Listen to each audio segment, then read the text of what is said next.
Hello there. So, welcome to the second episode of Conversations with the Headmaster. I hope you enjoyed last week with Katie Swangard. This week, I am interviewing or having a conversation with a member of staff at HCH, Dr. Hager Conroy. Katie, welcome. Thank you. I'm going to ask you to introduce yourself. What do you do here at HCH?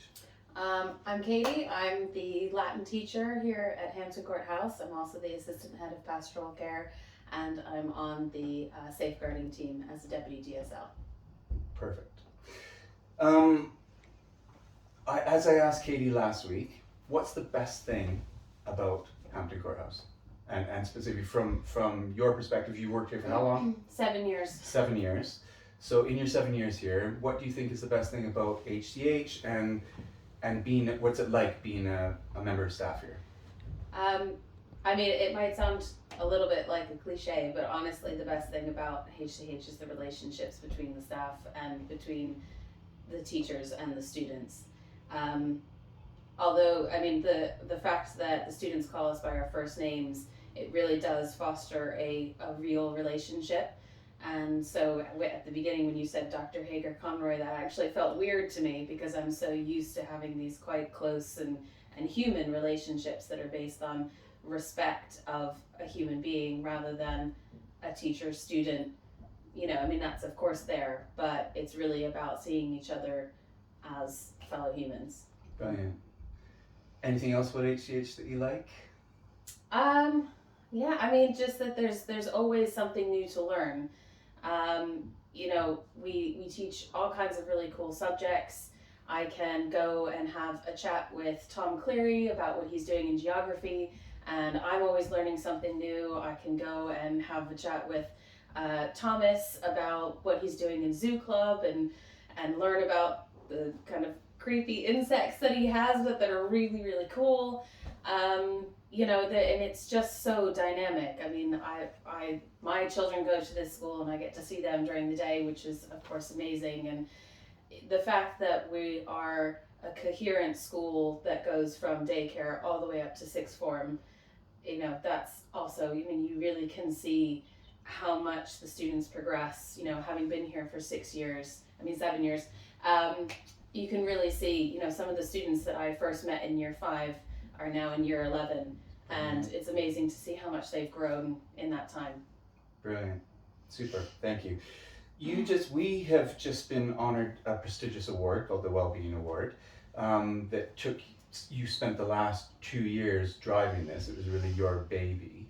Our parents might not know anything about this. This was an award that was very much based on our self-reflection on us improving our practice. I know we communicated it to parents, but can you just explain a little bit about what the award is, what it does for us, and just your feelings about the whole process, and congratulations again, because it really was through you driving that project that we were so successful in it. So I thank you as head for doing that. But can you just explain a little bit more about the Wellbeing Award and what it is? Yeah, thank you for saying that. However, it was not something I could have ever done by myself.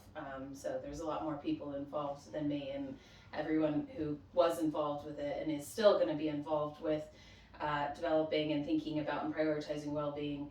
You know, I thank them very much. What the Wellbeing Award was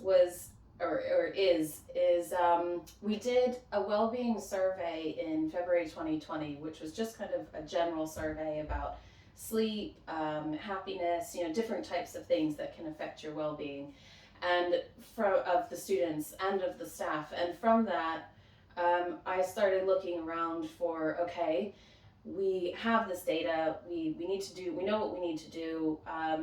Is there anything out there that can help me and help us kind of drive that and structure that?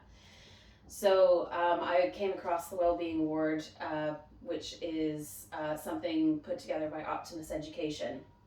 And what it does is it just kind of provides, as I said, a structure to think about how to do this audit, this self-reflection about looking at, you know, from the most minute parts of certain policies. How do these policies affect the well-being of the students? How do they affect the well-being of the staff when you put them into practice? looking at the general culture within the school, looking at what things are we providing. I mean, we didn't have a school counselor when we first started the Wellbeing Award, and we now have a school counselor, and she's amazing.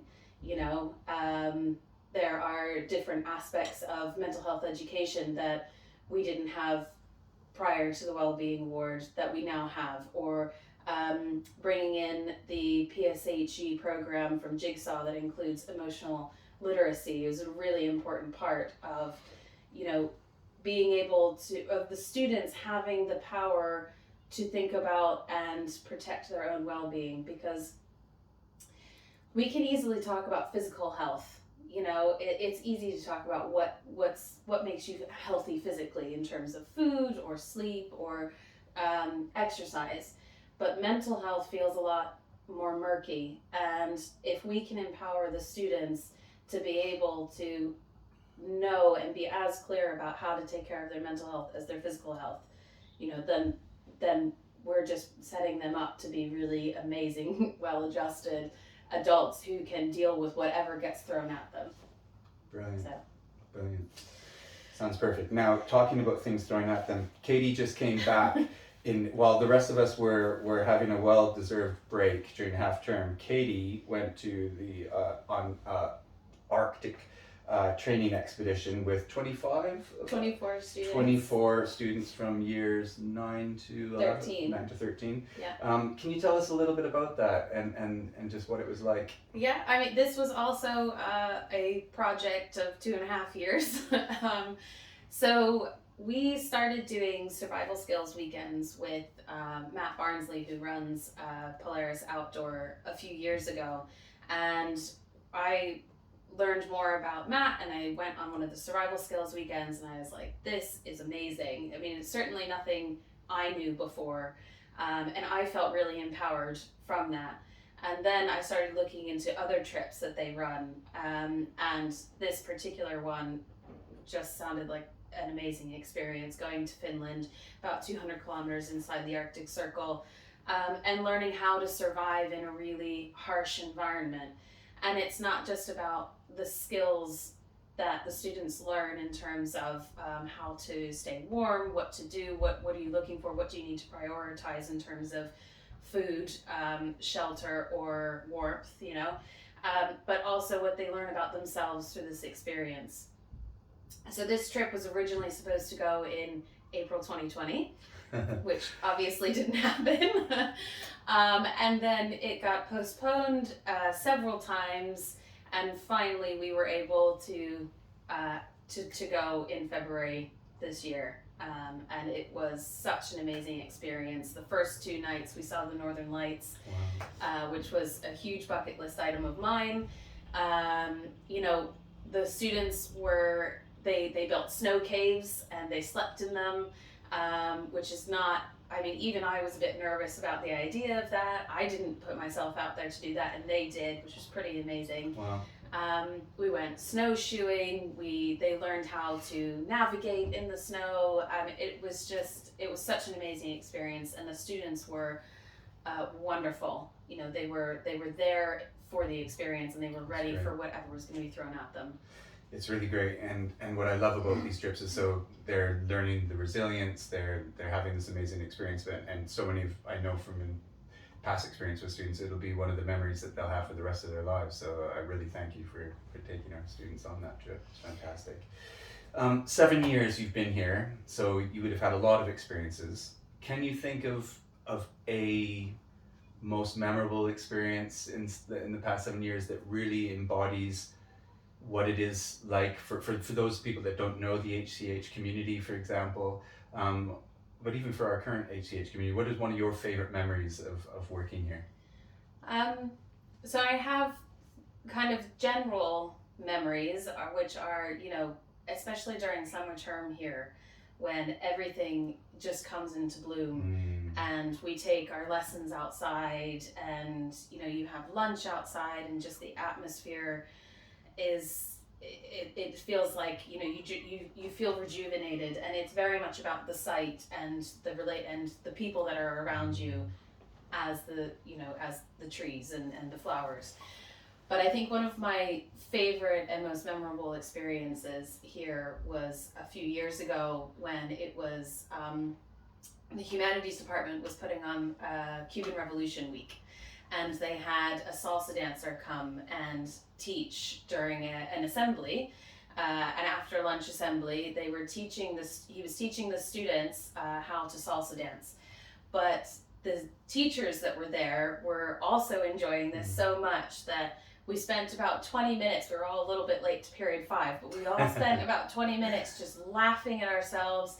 Everyone, teachers, students, were salsa dancing, and it was just one of those moments where it really encapsulated what HCH is, that we are a community, that we really do like to laugh together, we cry together, we really all care about each other, and we all have a place where we belong.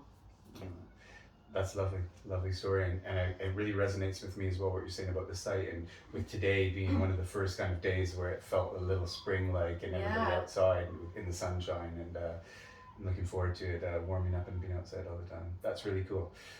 Thank you for answering those questions. Katie very sadly is leaving us at the end of this academic year to go. Can you say what's next for you on the horizon, the next adventure for Katie? So I've been living abroad for 14 years, and one thing that did come out of the pandemic and not being able to travel is that I really am ready for the next adventure and being closer to my family. So I will be moving back to the States this summer, which is very exciting, but I can guarantee you that the last probably week here at HCH I'm going to be a mess. Because it was a very difficult decision. It's an easy decision to go back and be closer to my family. It is a very difficult decision to be far away from the family that I've made here at Hampton Courthouse. Well, your family will always be here welcoming you at any point you want to come and visit. I want to thank you so much for everything you've done for this community. We're going to miss you so much when you go. But there's many months before then, so let's not talk about that. Don't make me cry. Okay. Thank you so much for your time today. I really appreciate it. Thank you for listening. Look forward to seeing you next week. Thank you.